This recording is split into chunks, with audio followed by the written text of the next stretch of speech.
News bell network మీడియాకు స్వాగతం. శ్రీకాకుళం జిల్లా ఇచ్చాపురం పట్టణంలో కొలువుతిరి ఉన్న ఎల్లమ్మ దేవతకు భక్తుల విశేష పూజలు చేసి మొక్కలు చెల్లించుకున్నారు. భూమట్టానికి దిగువన గుహలాంటి మందరంలో పుట్ట రూపాన కొలువుతిరిన ఎల్లమాంబకు మొక్కులు చెల్లించేందుకు ఆదివారం వేకువజాము నుంచి భక్తులు తరలివచ్చారు. ముందు రోజు రాత్రి బోనెల వంశీకులు తమ ఇలవేల్పు అయిన ఎల్లమ్మ తల్లికి తొలి పూజలు చేసి మొక్కలు చెల్లించారు. అనంతరం వివిధ ప్రాంతాల నుంచి వచ్చిన భక్తులు పూజలలో పాల్గొన్నారు.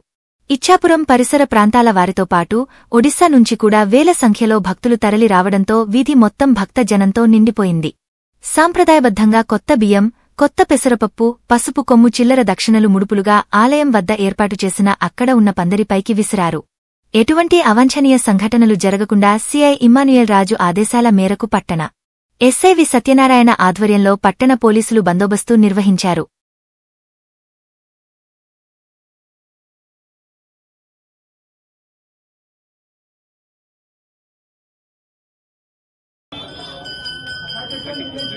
పూర్వీకుల నుంచి మా ఇంట్లో జామి అల్లం యాత్ర జరుగుతుంది. శివరాత్రి అయిన వెంటనే 9వ రోజు గాని 8వ రోజు గాని 11వ రోజు గాని రోహిణి నక్షత్రం ఇంటి దగ్గర పూజ, మృగశిర నక్షత్రం రోజు మేము గద్దె దించిన అల్లమ్మని మా నాన్నగారు పట్టుకొని వచ్చి పొట్టుకు దించుతారనమాట. ఆ రోజే ఆవిడికి పుట్టపోత అవుతుంది, పుట్ట పూజ అవుతుంది, ఉపవాసాలు అవుతాయి, భోగాలు ఎక్కుతాయి. కోరికలు తీర్చిన ఎల్లమ్మ ఈ చుట్టుపక్కల గ్రామానికి ఇలవేల్పు, వెల్లుబడి గ్రామానికి మరీ ఇలవేల్పు. ప్రతి ఇంట్లో ఎల్లమ్మ ఉంది.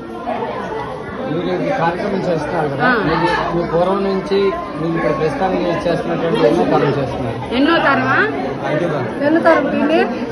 8వ తరం 9వ తరాలు మా తాతలు వాళ్ళు చేశారు. కార్యక్రమం ఈ రోజు యాత్ర వరకు నిష్ఠలు పాటిస్తారా? నిష్ఠలు ఉంటాయండి. ఉపవాసం గద్దె దించిన నుంచి మళ్లీ గద్దెక్కిన వరకు మా నాన్నగారు ఇంట్లో ఎవరైతే ఉన్నారో సేవ చేసిన ప్రతి ఒక్కరు ఉపవాసంతోనే ఉంటారు. మళ్ళీ మధ్యాహ్నం మా నాన్నగారు ఉపవాసము కోడి పట్టుకొని వచ్చి ఇక్కడ గావు తిరిగిన తర్వాత ఆవిడకి భోగం ఎక్కితే రాత్రికి ఆజ్ఞ చెప్పిన తర్వాత మా నాన్నగారితో ఎల్లమ్మ ఇంటికి దిగబెట్టారు. మా ఇంట్లో కొలువై ఉంది ఆవిడ. ఎప్పుడు ఒక రోజునే మా ఇంట్లో జాతర ఎప్పుడైతే అవుతుందో ఇక్కడ మా నాన్నగారు తెచ్చి దిగబెట్టి జాతర ప్రారంభం సంబరం అవుతుంది. పోతురాజులు, మేళకాలు, ఆటగాళ్ళు, ప్రజలు ఎంతమంది ఉన్నారో ఇచ్చాపురంలో యావత్ ప్రజానికానికి ఎల్లమ్మ ఇలవేలు. మా నాన్నగారు ఈ తరానికి బోనెల శ్రీనివాసరావు. ఇక్కడ ఈ ఆలయం తాలూకా విశిష్టత ఏమిటంటే ఇక్కడ పుట్టే ప్రధానమైనటువంటి ఇక్కడ దేవుడు, మరి ఆ పుట్టలో ఉన్నటువంటి సర్పాలే మాకు ప్రధానమైనటువంటి భగవత్ స్వరూపంగా మేము భావిస్తాము ప్రజలందరూ. మరి చుట్టుపక్కల అక్కడ జాడుపూడి తప్పిస్తే మరి ప్రాంతంలో చుట్టుపక్కల ఉన్నటువంటి గ్రామాలన్నిటికీ ఇదే ప్రధాన ఆలయము.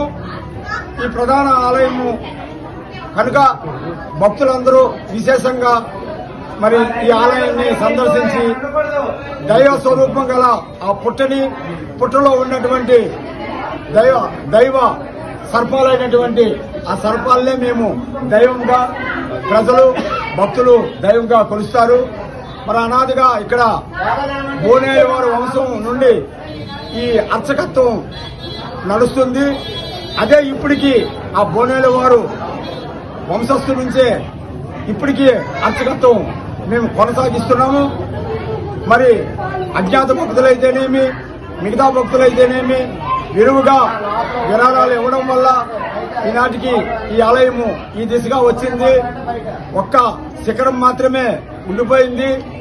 అలాగే శిఖరాన్ని కూడా అభివృద్ధి దిశగా తీసుకెళ్లి శిఖరాన్ని కూడా కంప్లీట్ చేసి వచ్చే సంవత్సరం నాటికి శిఖరాన్ని కూడా కంప్లీట్ చేసి ఈ ప్రజల సమక్షంలో ఈ గ్రామస్తుల సహకారంతో ప్రతిష్ఠ కార్యక్రమం వచ్చే సంవత్సరం ఘనంగా జయప్రదంగా జరుగుతుందని, జరిపిస్తుంది ఆ తల్లి ఆశీస్సులతో అని మనసా వాచా కర్మన మేము ఆ అమ్మ తల్లిని కోరుకుంటూ ప్రజల సహకారం కూడా విరివిగా ఉండాలి.